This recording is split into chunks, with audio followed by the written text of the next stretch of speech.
Welcome to ClueCon Weekly. Join us every Wednesday to learn about the latest cutting-edge developments in the real-time communications industry. ClueCon Weekly is brought to you by FreeSWITCH Solutions. Get support and professional services directly from the creators of the FreeSWITCH open source project, solving your issues in the most efficient, stable, and scalable way possible. Get the FreeSWITCH advantage. Visit freeswitch.com. Also brought to you by ClueCon, the premier technology conference for developers by developers. Join us every summer in Chicago. ClueCon kicks off on Monday with our annual hackathon, The Coder Games, followed by 3 days of technology-rich presentations discussing telecom, WebRTC, and IoT from developers around the world. To learn more, visit ClueCon.com or call 877-74-A-CLUE. And welcome to ClueCon Weekly. Today is the 16th of January, 2019. And this week we're going to be joined by Cadd and Vlad Kolesnikov from Microsoft. And they're going to be talking about augmented reality and how we can do some cool things like that and how they're working on cool things like that. So stand by for that. You don't want to miss it. It should be a really interesting conversation. First, let's jump over and see Miss Abby for the news. Abby, how are you doing today? I am doing great today. Thank you for asking. As always, hello everybody and welcome to ClueCon Weekly. So I have a few announcements today. First of all, if you have not joined already, a brand new ClueCon Slack channel. So if you're already in the community channel, it's already in there. So if you want to join the ClueCon channel, I'll give a link to that at the bottom of this video. It's just a place where we can talk about how excited we are for ClueCon, what we're planning, things like that. So it's really chill. So I recommend you join that. Our next announcement is that we are sending out a survey to help us out make ClueCon Weekly a little bit better. I'll give a link to that at the bottom of this video as well. If you could take just 5 minutes of your time to fill out that survey so that we can make our content the best it can be, that would be awesome. Last announcement is that we are going to IT Expo, and that is coming up in about a week and a half, I think. And we are offering a live FreeSWITCH training. So if you happen to be near the area or you yourself are attending IT Expo, consider that live training on January 30th. Also, come visit us at our booth if you're there. We'd love to see you. We'd love to say hi. And we're also giving out a lot of cool swag and some really cool prizes, as we are known to do. So definitely come find us if you are going to IT Expo, and consider that live training on January 30th. Last announcement, of course, if you have any questions during this call, we would love to answer them. So please let us know in the Slack channel or the IRC channels, and we will answer them live during this call. That's all I have for today. All right, back to you, Ken. All right, thank you very much, Miss Abby. So let's jump over and talk to Jersey Mike. Mike Mavrutis, how you doing today, sir? I think you got Mr. Jarris with us for Community Corner? Absolutely. We have a really interesting question today. So, Mike, you ready for the question? I am. Okay, so it was on the FreeSWITCH users mailing list, and it's ESL help on remote machines. Hi all, I know I'm a little late to the ESL party, but I have a use for it and I want to try it out. As the inbound diagram depicts, I would like a Perl script on a remote machine to trigger a simple Lua script on a FreeSWITCH machine that generates an outbound call. So I think, Mike, what we should really do is let's just talk about ESL and maybe talk about the example a little bit, but like ESL is, you know, such a dynamic thing and we could do so much with it. So let's have an ESL discussion. Awesome. So ESL is super powerful, but it also has its limits. It lets you essentially run any API command that you could run at the CLI from FreeSWITCH. Lets you do real-time logging and eventing as well. With that power comes potential security issues, though, and ESL does not really have any security to speak of. It's completely unencrypted and barely authenticated, so it's something that you need to use properly and carefully. So that's the first thing I'd say We about don't want ESL. people doing syscalls. Well, I mean, yes, and there's a risk. Like one of the things you could do from a naked ESL connection is run system commands. Right. And that'll run as the user FreeSWITCH is running as. So lots of risk there if used improperly. It defaults to run just on localhost. You can run it in other machines, but like I said, it's totally naked, no encryption, and barely any authentication. I've rarely seen anyone use anything but the default password on it. So definite risks there. It is possible to run it remotely, like the poster was asking, but I don't recommend it. So Mike, how do we do it the right way? So what I generally do is like to solve the security problem and the scope problems all at the same time. I'm right on the local box. So I'll run like a small web server on the local box and have a thin layer just so you can do HTTPS and some sort of authentication. And then write that code in a way that it's not just passing through FreeSWITCH API commands, only expose exactly what you need to pass through with the exact parameters you want to pass through, exactly how you need it, just to limit your scope down. There's lots of options on how to do that. I know you have been messing with Go a whole lot. I know it's very simple in Go. There's a ESL library and an embedded HTTP server. It would be a handful of lines to implement something like that. So I would probably go something like that if you were implementing it. And that's just keep your scope and your what's open limited. And it's also easier to use from other things, so you don't have to go and grab a bunch of dependencies on all your other boxes. You've got a very known interface that is easy to access. So that's super. A lot of people use Node too, right? A lot of people use Node. You can also do API commands that are kind of HTTP requests in FreeSWITCH and Lua.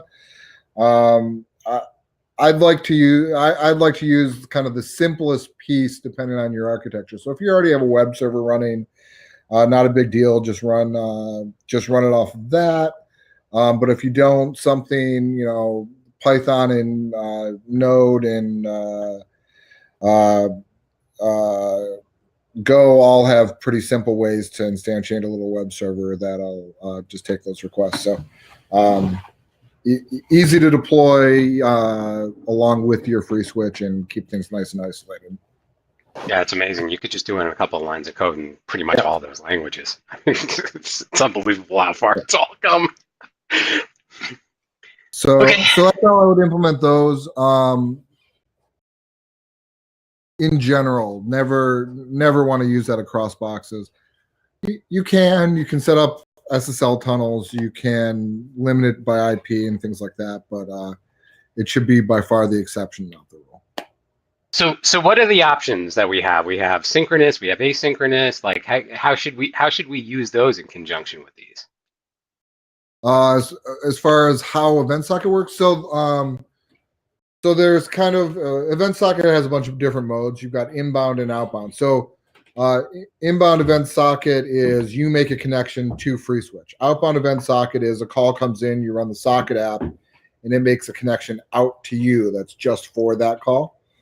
And then you have all these options as far as synchronous versus asynchronous related to kind of whether the commands you run are blocking or non-blocking, essentially, on there. Really depends on the application and what exactly you need to do. For, let's say, outbound with a where you call socket, you can use like a forking server and use the synchronous mode, and it is a lot easier to implement. Sometimes you need to get other events at the same time and do more complicated things, and then you can do an asynchronous approach. or you want it to scale massively, and it's just more complex to do things async, but certainly a possibility if you're looking for scaling. Okay. Well, thank you, Mike. Answers from the experts. Yep. Thank you. Back to you, Ken. Go ahead and get Mr. James Cadd and Mr. Vlad Kolesnikov in here, Mike. Hey, guys. Hey, everyone. Hey, good morning. Thank you for coming on today. I think this is going to be a really interesting conversation. You guys are doing some stuff that's really cool. So what do you have for us today? Well, we've got a good overview of some of the work we've been doing on WebRTC at Microsoft. So we've got a deck to share with you there. And then we could also talk just generally about what we've seen in the AR and MR space. Anything you want to add there, Vlad? Yeah, we will give you a brief overview, as James said, on the work of on WebRTC that we do in general, and we also focus a bit on mixed reality side of things, just because historically that is a big part of the work that we do, and especially it's a big part of the work where WebRTC is heavily involved these days, apart from Edge things, obviously. Yeah, and we'll give you some examples. I will give you some feedback. I would say we will channel you some feedback from our enterprise customers that we have on the WebRTC field. Overall, not specifically for mixed reality, and I think that should be interesting. So you guys are really pushing the AR technology for the desktop environment for Microsoft, right?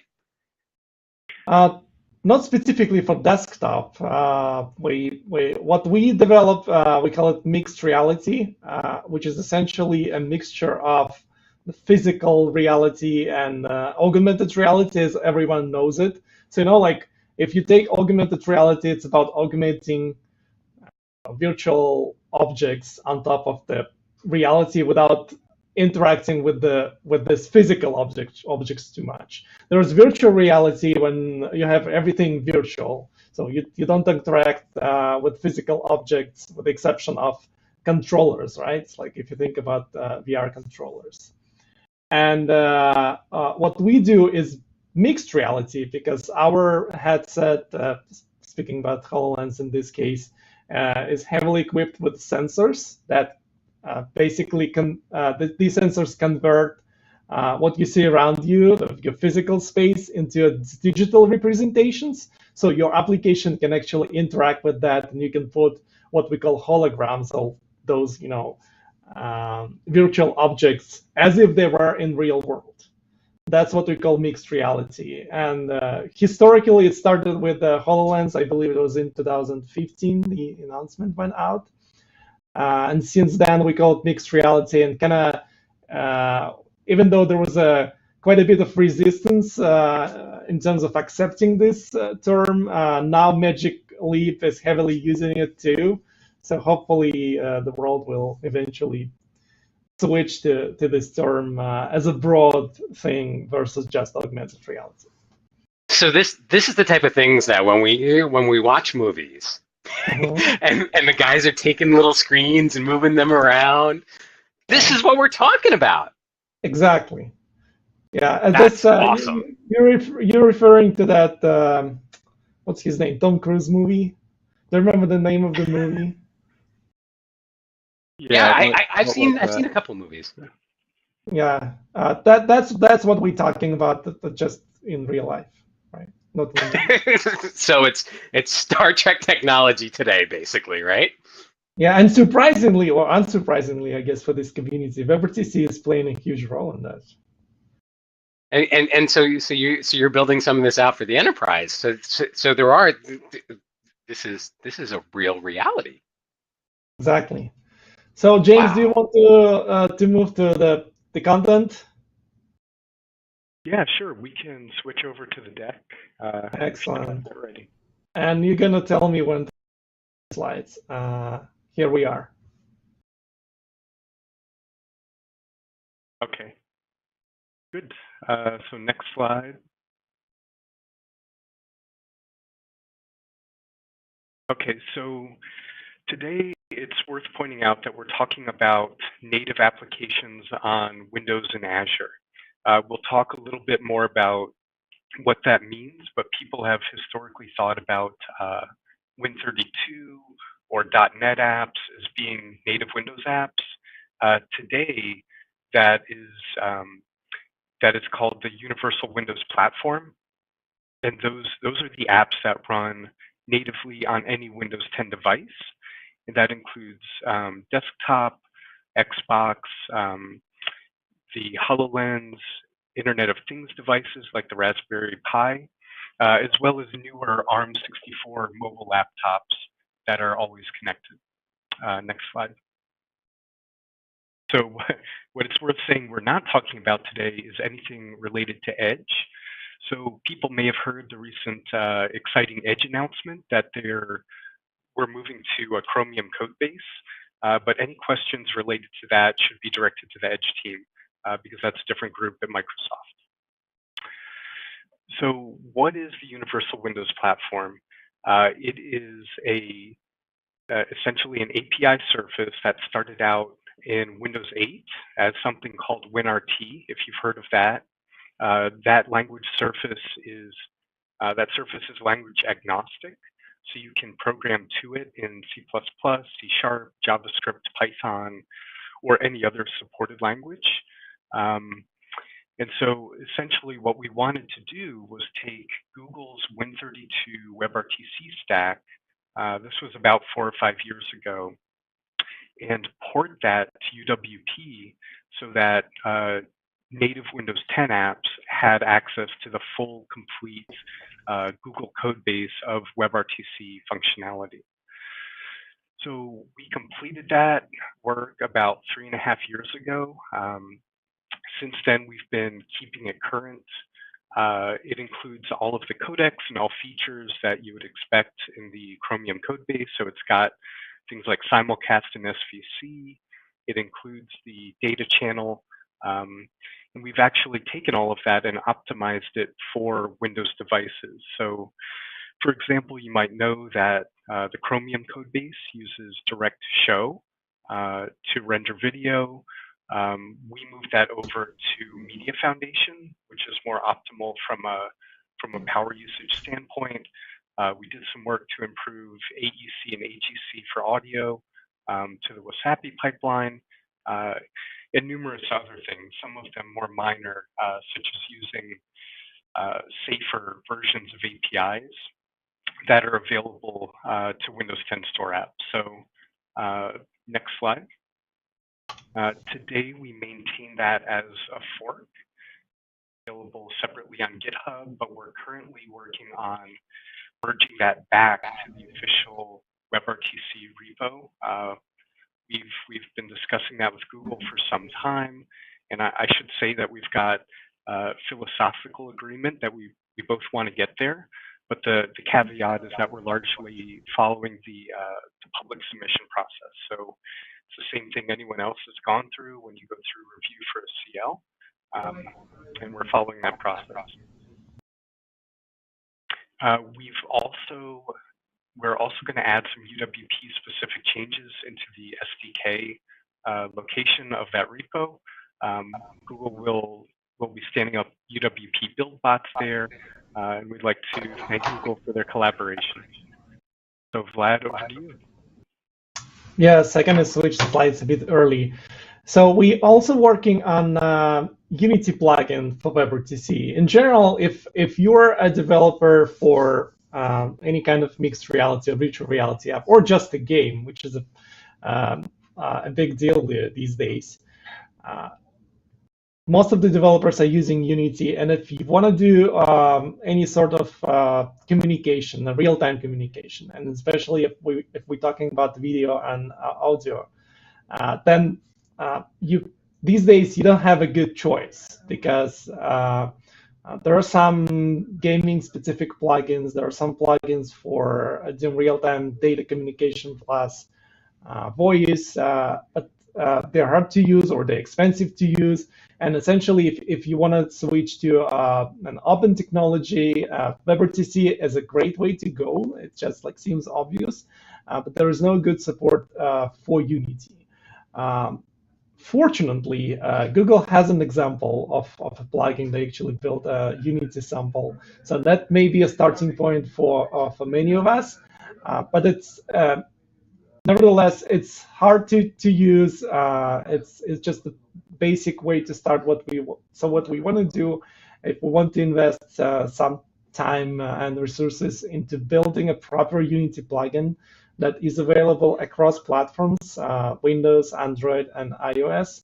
So essentially, if you're building a game or any application with Unity, you will have the same API surface in your Unity plugin for all platforms, and not like it is today. Because there are some plugins for Unity, there are some WebRTC plugins for Unity available, but unfortunately, they all don't support this, like these three platforms. These basically, and if you're building a cross-platform application or a game, you will have to switch between different things.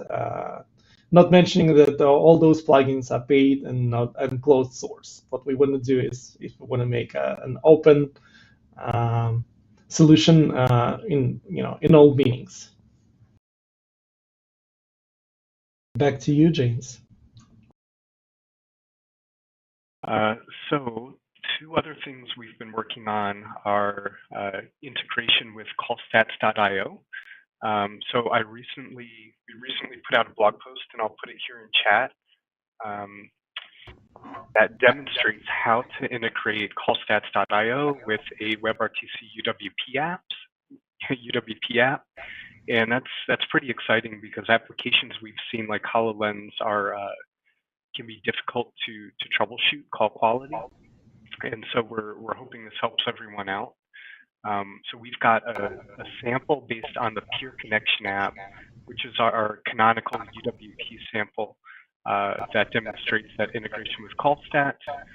And it works anywhere that Windows 10 apps work. So HoloLens, Xbox, desktop, all of those places. So we're looking forward to continuing that sample and to adding more advanced things like the AI and ML call improvement that callstats has been working on. The next thing that we announced recently was the addition of UWP to the kite tests. So if you're familiar with the WebRTC kite test dashboard, you know that there are columns for all the different browsers. And we're working with Cosmos Software to add UWP as a fully supported platform to those tests, so you'll get the full range of interop there. And the way we're doing that is by taking the app RTC sample code that people are probably familiar with, and wrapping that HTML JavaScript code in a UWP native application, and shimming over browser any calls to the browser WebRTC stack to our DLL.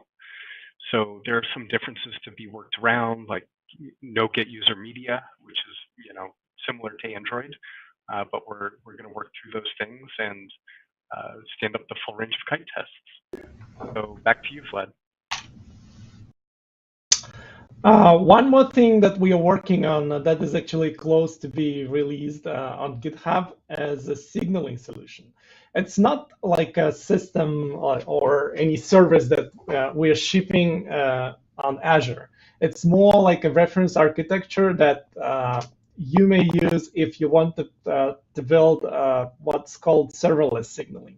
Obviously, when you're building your solution on top of like a proper communication platform such as FreeSWITCH, you already may have signaling as part of that, or you already have server infrastructure that you're running somewhere. In case of like if you're building it in the public cloud, you already have virtual machines that are running FreeSWITCH executables, and like it's not serverless.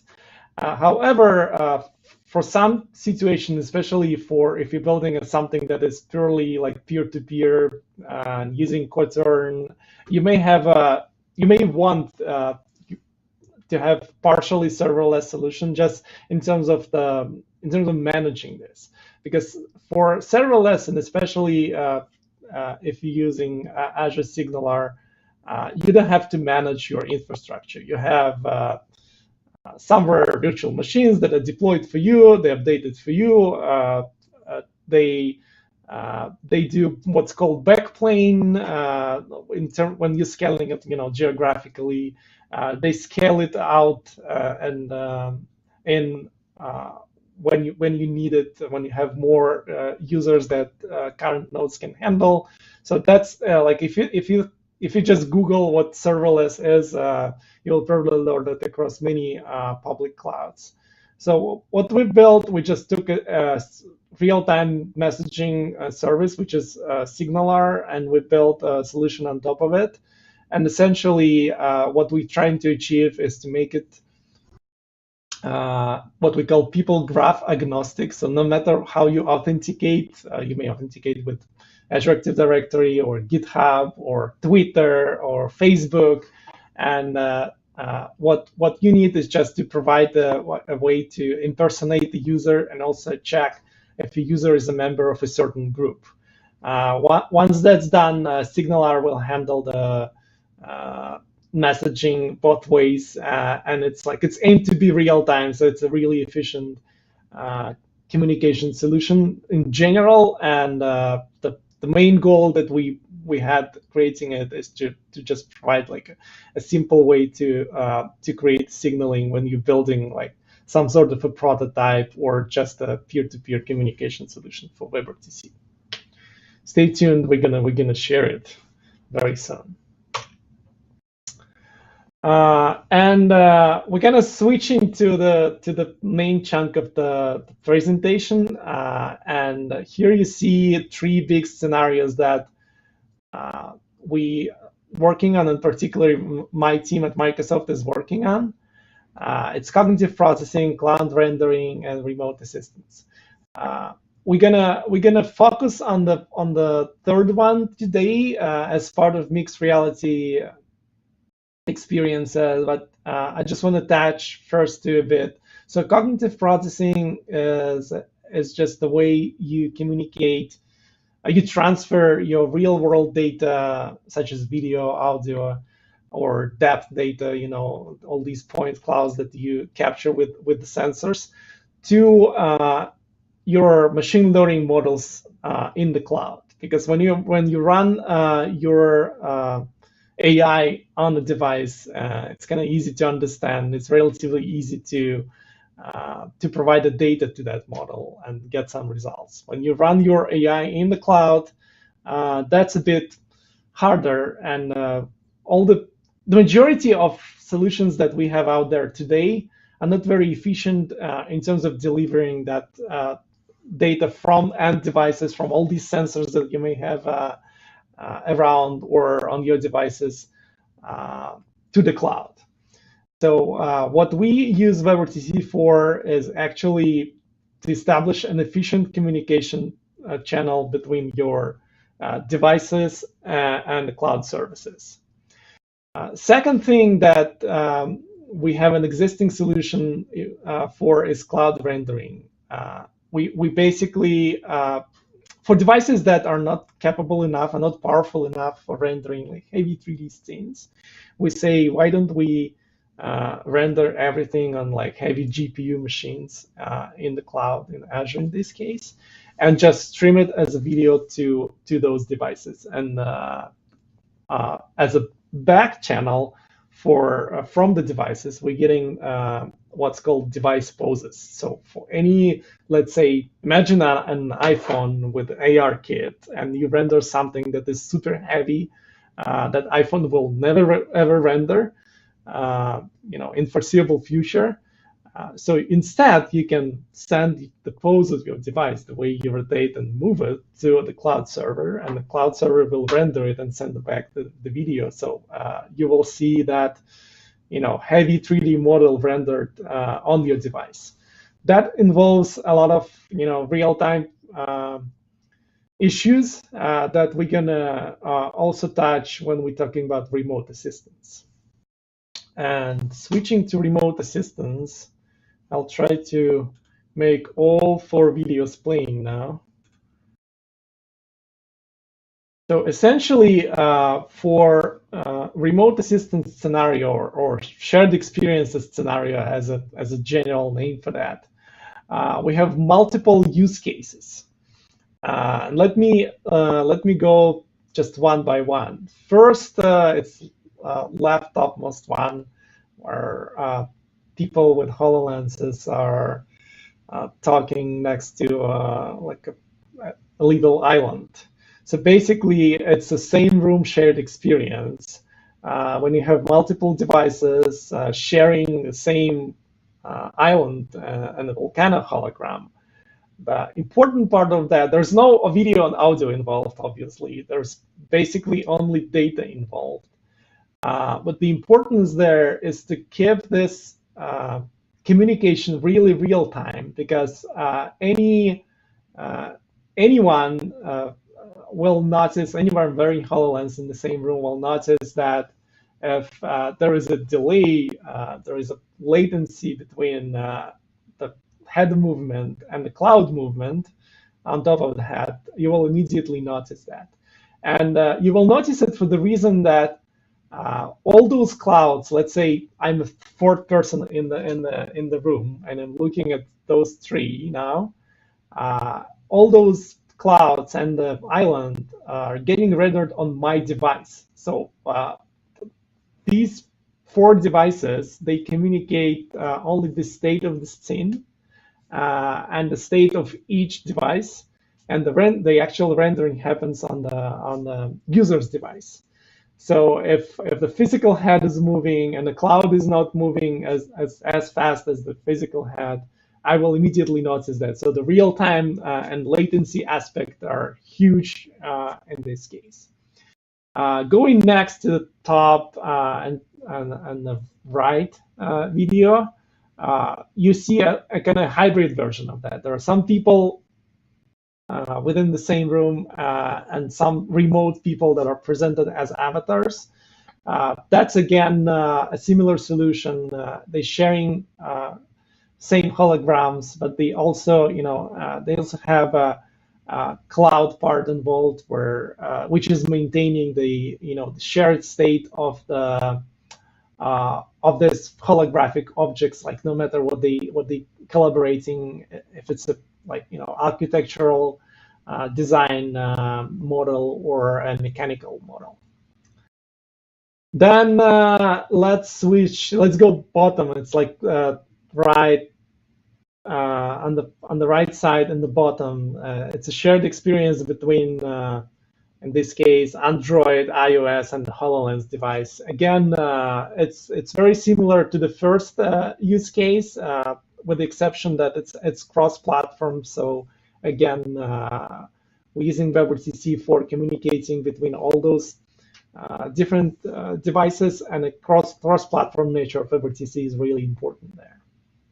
And finally, on the left and the bottom, it's a real application that is called Remote Assist that is intended to basically to give people a chance to communicate on certain processes. And if you are a remote worker with a HoloLens and you want to get some job done, but you need a consultation from a remote person, that remote person can not only see what you're seeing, but also can basically create a virtual holograms in front of you, providing you instructions on how to do how to perform certain operations. And that was really helpful for many of our customers, and that reduces cost of calling and going to the actual site a lot, especially when it comes to remote sites and for jobs that sometimes are quite easy to perform, but you never know in advance what you're going to end up with. So you may give it a shot with a HoloLens, and for many cases, it's just a huge way of saving money for travel and, again, performing these kind of operations.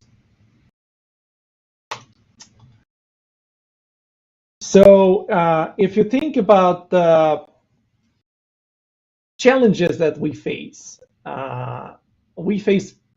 two kind of challenges. First, it's low latency.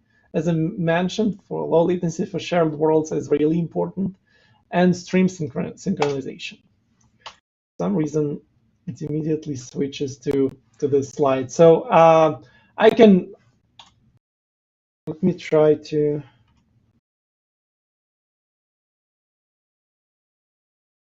So this must be really challenging because you have to exchange a massive amount of data. Yeah, let me talk through that first, and then I will tell you what the challenges are as an example. So again, as I mentioned, every device has a world replica. It's like when we do a shared experience, every device has a model to render. Every device has all the avatars models if they exist. And every device is exchanging all the actions that the user performs with all the devices, so they can basically have states of the scene, and they can draw everything properly. Because there is no like a central thing that renders everything for everyone. We're talking about equal peers. There's no like powerful PC that is standing next to it and doing rendering for everyone. That brings a challenge of doing that with very low latency. A second challenge is when you actually do video and audio, and given that those devices are not super powerful, it's very important to use things like SFU or media servers to optimize the actual communication and offload as much as you can in terms of like decoding, simulcasting, mixing streams to the external servers that are more powerful than your little de facto mobile devices. The stream synchronization, it's a very interesting problem to solve, especially when you're doing things like remote rendering. It's also important when you're communicating what your HoloLens sees to a remote party. The reason is because, again, as I mentioned, every device renders all the holograms itself. So there is no remote rendering involved in general for shared experiences. And when you communicate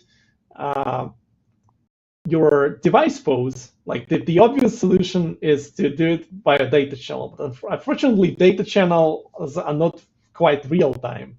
That there was RTP data channels. There were RTP data channels in the past, but now they deprecated. So going back to that video that I was initially showing, you see, you probably don't notice it like over the cast now. But when the camera transform is synchronized with the pose that we're sending using RTP header, so basically as part of your video channel, then everything seems fine because you're getting that pink background as part of your video stream, and you're getting device pose as part of every frame that you're receiving.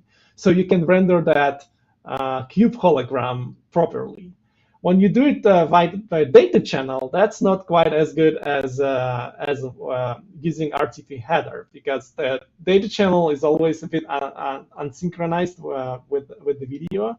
So it becomes a bit choppy. You always receive your device pose, with a bit of delay, and that delay is unpredictable. So even though for the usual experiences, when you don't mix virtual and real world things, that may be okay. When you start putting them one on top of the other, it really becomes challenging, and people immediately notice that. That's why we basically, for these kind of solutions, we always modify WebRTC to be adding like another RTP header extension, so we can send the device pose with every video frame. And so these problems can become compounded with multiple views. Like in the example you have, there's multiple people in the room, and each one of them have a different view. Exactly. And again, when it's just a same room shared experience, it's fine because you don't transmit the video. Once you start talking to a remote party and you start transmitting the video that your HoloLenses see, then when it becomes a real challenge, because like essentially you know that someone's head is moving after you're receiving a video feed from that person. And a video feed is real time as much as WebRTC can, carry it over, while your data channel is always behind with unpredictable delay. That's what we notice. Right, and then the lenses on top of it, they're probably pretty slim devices, right? Yes, they are quite slim. So speaking more broadly, not just specifically for mixed reality, we were trying to deploy WebRTC-based solutions across different customers. We were also talking to our customers, and in case of let's say my group at Microsoft, which is called Commercial Software Engineering, we are working with the top, like several hundred top partners of Microsoft. Those are like big enterprises like Ford or Unilever, or like any any big name that you can think about, both in the manufacturing, retail, government. We kind of got some learnings from there, and again, something maybe not true, not quite true from what we share, but that's how much we went in terms of learning things and gathering information. So if we learn something wrong, that's basically how we ended up with the current information that we have out there. So let me share that. Obviously, the deployment cost of any RTC solutions is huge, because even though they're fine with paying for the cloud and for licenses, the majority of enterprise customers, they have like a cloud of choice, so they want to have everything deployed there. That's fine. Okay, let's assume we have a solution to be deployed. Then it's usually something that must be deployed manually. So it involves either learning how to do that on their side, or asking for consulting firms to help them. They do that, and it's a cost, and it's like a recurring cost. And even when someone does it for them, helps them, they have too many unmanaged services. When I say unmanaged, it's basically you have to deploy a virtual machine, you have to take care of updating the virtual machine. If something happens, let's say it's stuck, you have to see what's the reason. You have to debug that. The logging is not great, so it's hard to monitor what's going on. So that's all basically means that every customer must have either RTC experts hired, or even like have them as part of their dev crew just to monitor and deploy all these things, and it's really hard to manage. When it comes to authentication, that was quite a surprising thing. Even though many solutions, they have integration with the modern people graphs that the enterprise customers are using, it's always a surprise how hard to perform actual integration, because those guys, they expect everything to be in place, just like, let's say, obviously being selfishly, let's talk about Active Directory, and there's a lot of solutions that are just integrated with Active Directory that supports authentication for that, and it's really simple these days to perform that integration. And then when they start deploying it, they're like, oh, okay, we have to use some third-party component that is not well maintained, or we have to figure out that ourselves, and that is just unfortunate for them. They want to have not everything, but the most popular things in place. And I just gave you like 3 examples: Active Directory, Auth0, and Google, G Suite groups. That like this is as much as you can think in terms of the enterprise customers using that. Privacy. That's actually a very interesting point. Some of the vendors they provide relatively good, let's say, cloud-based solution. They usually call it like it's our cloud, it's our communication cloud, our platform as a service, communication platform as a service. But the thing is that those customers, they even when they are ready to move to public cloud, they would like to make sure that everything they give you, all the data that they store within your cloud solution, it's stored separately from everyone else. It's not something you publish their data, you store the data in a huge database where a bunch of other companies store the data. No, please make sure that it's running on dedicated servers, and it's stored in a dedicated environment, and we can remove our data anytime. And like they're very picky about that, and it's not like there is a silver bullet how to implement that. It's just like you have to be convincing enough, giving them the proof that their data is separated from the everyone else, and the privacy is the biggest concern, and you really take care of it. Data pipeline, and this is when we're moving just from the deployment and manageability thing to programmability. Just historically, what we learned, data pipeline is some sort of bastard for WebRTC. No one really take care of it. And even though recently Google shared the data that data channel communication grew like 30% last year, there's no many examples and best practices out there how to use the data channel, how to optimize things, how to transfer large portions of data.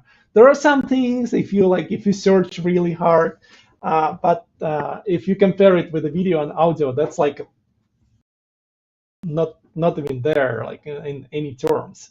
So if the industry wants to catch up on the actual people's needs, so it probably makes sense to explore the data pipeline, maybe perform some optimizations on the server application level to give people more flexibility and performance.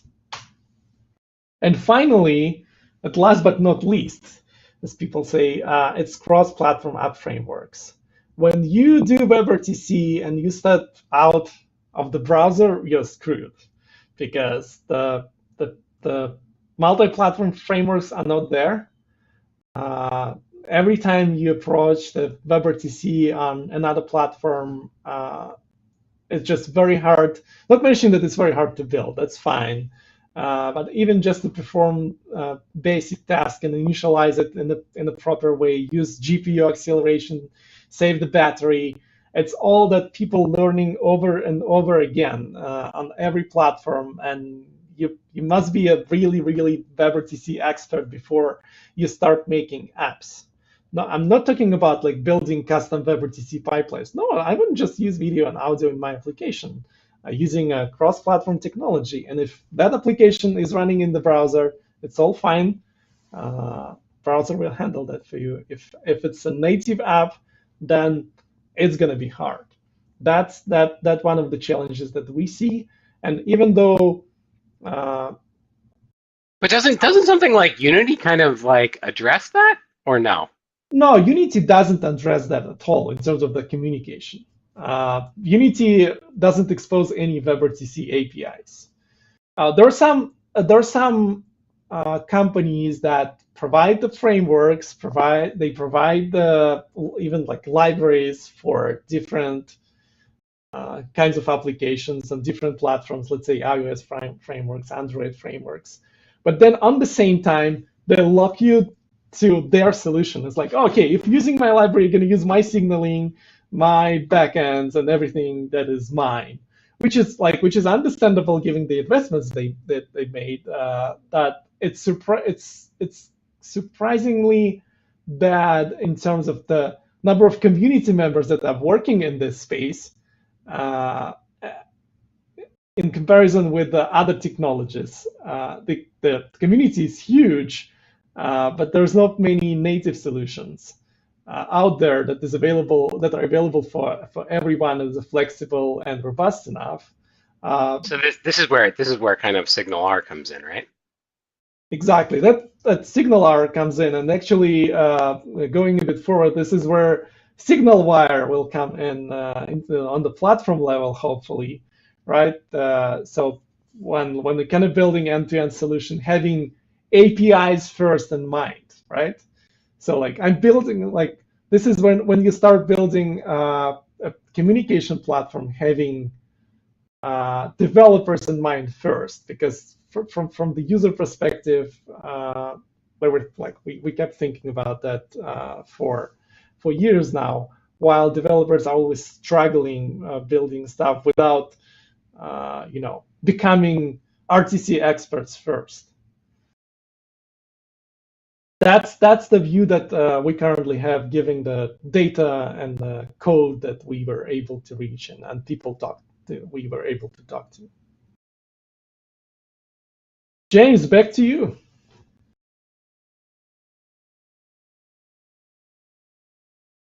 So I think James stepped out. So let me ask you this. Let me shoot some questions at you. Ready for some questions? Of course, absolutely. So we were talking a lot about signaling between the cloud and the apps and that type of stuff, and then also like slim devices. I mean, a lot of this stuff is like really GPU and CPU driven, right? Mm-hmm. And so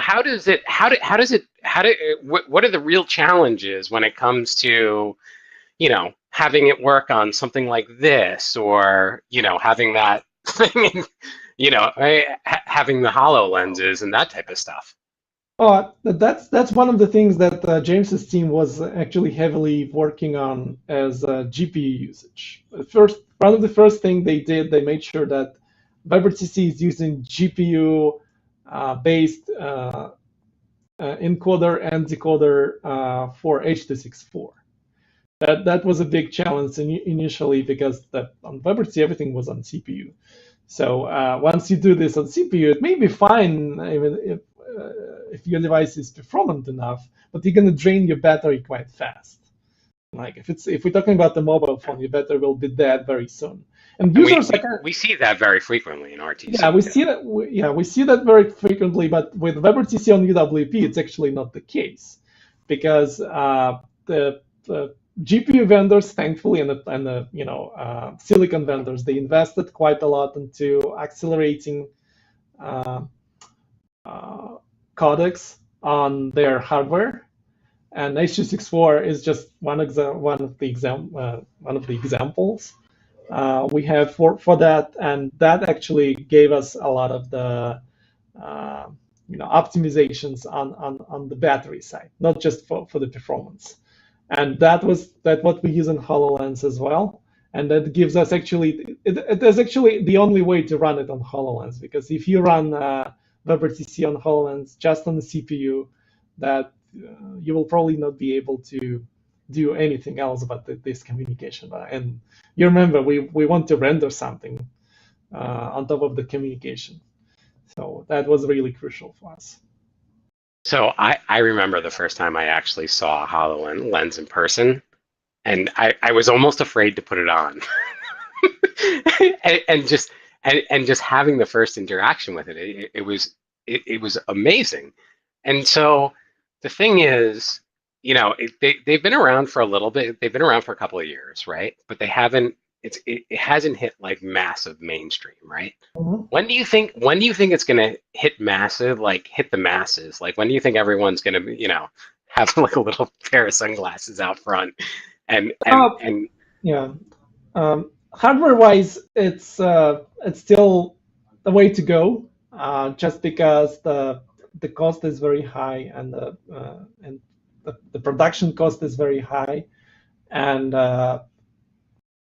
it's hard to say like when, in terms of the date or even the year, As you see, like magically recently shipped the device, and it's again has its own limitations, and the cost is still very high. So it's still more like an enterprise commercial play because it has Even kind of some obvious even government too, right? Yeah, and government too. But for the end users, it still feels heavy. It still feels bulky for many people, and expensive. Obviously, it's also expensive. So there's still a way to go for the device and for manufacturers across different vendors. We may see eventually this kind of, as people say them, goggles and glasses from Apple, from Google, and eventually it will become mainstream. I'm not even, just personally, I'm not even 100% confident that the form factor wise it's going to stay the same. There will be a lot of changes. Yeah. So what do you think the psychological effects are? Because, early we were talking about like the bus stop in London, right? And you see people's reactions, and that's really just the very beginning of this stuff. What are the actual psychological? What do you think psychologically? How are people gonna, deal with it? Because really what it is the augmentation is it's not something that's very natural. I learned that people are quite flexible. So there are some group of people who would never accept and they will never use it as much as some people never use Bluetooth, hands-free devices because they feel it's weird talking to yourself. But the society, for some things, especially with heavy advertisement support and the media talking about it all the time, these days things change so fast, so that people just adjust to these kind of things.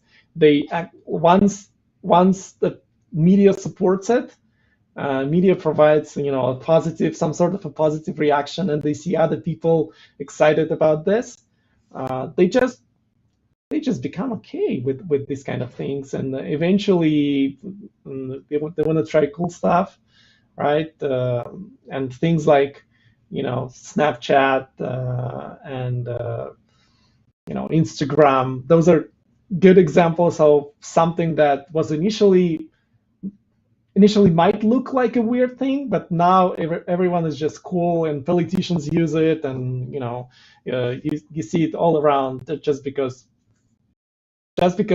people actually are more flexible than we may think about them. So it would be like a generational acceptance thing, or it would be accepted over generations, or you think people would just automatically fall into it? I think people will. Well, I wouldn't say over generations. I would say over the way that we want to try new things. Like curious people will accept it. There's still yeah. I'll tell you one thing. The first day they put something in a car where I can put my finger up and see my speed, an interactive heads-up display, I'm going to buy that. Me too. Okay, Vlad, it was a pleasure speaking with you. Thank you so much for shedding some light on AR and learning all the challenges that you guys have over at Microsoft, and the challenges with AR in general and VR. And thank you so much. Thank you very much for having us. Come back anytime. Of course. Back to you, Ken. All right. Thank you very much, Vlad, Michael, and thanks very much to James Cadd, who had to go back to work today. So thanks, guys, for coming in and speaking with us. Next week, we're going to have S.C. Lee from Polycom. He's going to be back talking about some of the cool stuff they're working on. So you guys be sure to join us for that. It should be really interesting. SC is always a fun guy to talk to and hang out and find out what they're doing over there at Polycom. Definitely come back and do that. Don't forget, like us on Facebook, follow us on Twitter, and click the subscribe button down on the YouTube videos so you can get notifications when we publish new videos. So we'll see you guys next week. Have a great week. You've been watching ClueCon Weekly. Tune in every Wednesday at 12 p.m. Central. Keep up with the latest happenings by subscribing to our YouTube channel, follow us on Facebook and Twitter, or visit us at FreeSWITCH.com.